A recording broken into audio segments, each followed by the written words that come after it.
¿Sospecharías de una anciana pensionista que ayuda a los menos afortunados?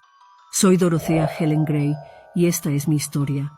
Nací el 9 de enero de 1929 en Redlands, California.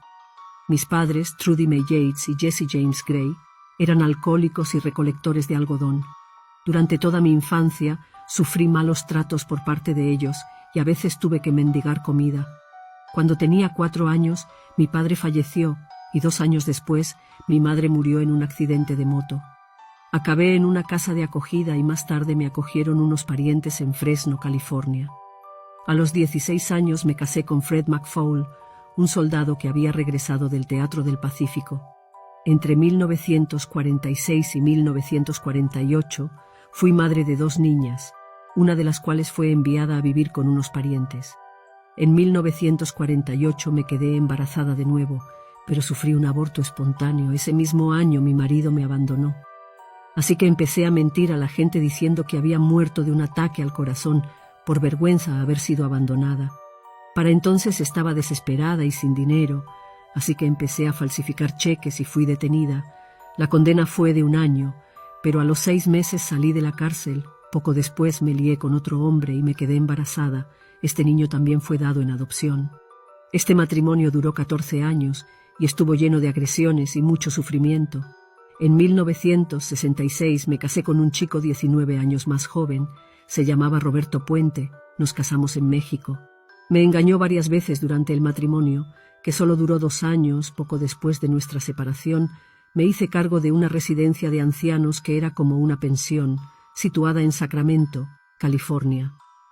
Esta residencia proporcionaba alojamiento a personas necesitadas y sin hogar. Conseguí ganarme una buena reputación y confianza con el trabajo que hacía. Los inquilinos me adoraban. En 1976 me casé por 3ª vez. Con Pedro Montalvo. Era un mentiroso, un maltratador y un alcohólico. Así que empecé a buscar consuelo en los bares, buscando compañía masculina y que tuvieran una buena pensión. Era muy lista y me ganaba fácilmente la confianza de los hombres. Les engañaba para robarles los cheques de la pensión. Me llevaba todo el dinero para mí. ¿Quién iba a sospechar de una anciana tan bien vestida y amable como yo? Un tiempo después me descubrieron y recibí 34 cargos por fraude, pero conseguí salir en libertad condicional una vez más, así que seguí con la pensión, pero empezaron a pasar cosas misteriosas. Desaparecían ancianos de la nada. La primera en desaparecer fue una mujer llamada Ruth Monroe, de 61 años. Después de ella fueron innumerables ancianos, personas con discapacidad, drogadictos. Fueron muchos años así, y nadie sospechaba de mí, porque me veían como un alma caritativa buena. Resulta que les quitaba la vida, y los enterraba en el patio trasero de la casa, y seguían recibiendo su prestación del gobierno normalmente, como si estuvieran vivos. El 7 de noviembre de 1988, la policía investigaba la desaparición de uno de los inquilinos del local, que se llamaba Bert. Era discapacitado intelectual y esquizofrénico.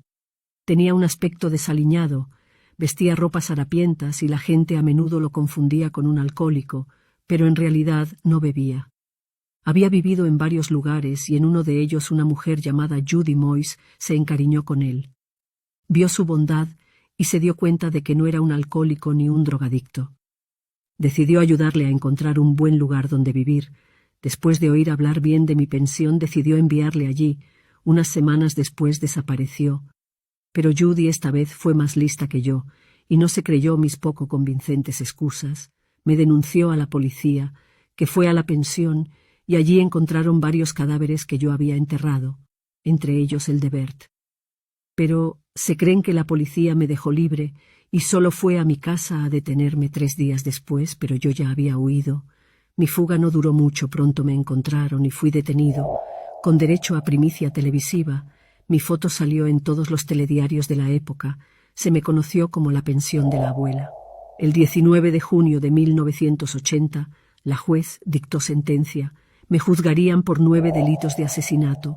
Pasaron los años, se sucedieron los acontecimientos, y el 15 de julio de 1993, tras escuchar a 153 testigos y revisar más de 3.500 páginas de pruebas, el jurado se retiró a deliberar sobre el veredicto. El 26 de agosto, el jurado llegó por fin a un veredicto. Fui condenado a cadena perpetua sin posibilidad de libertad condicional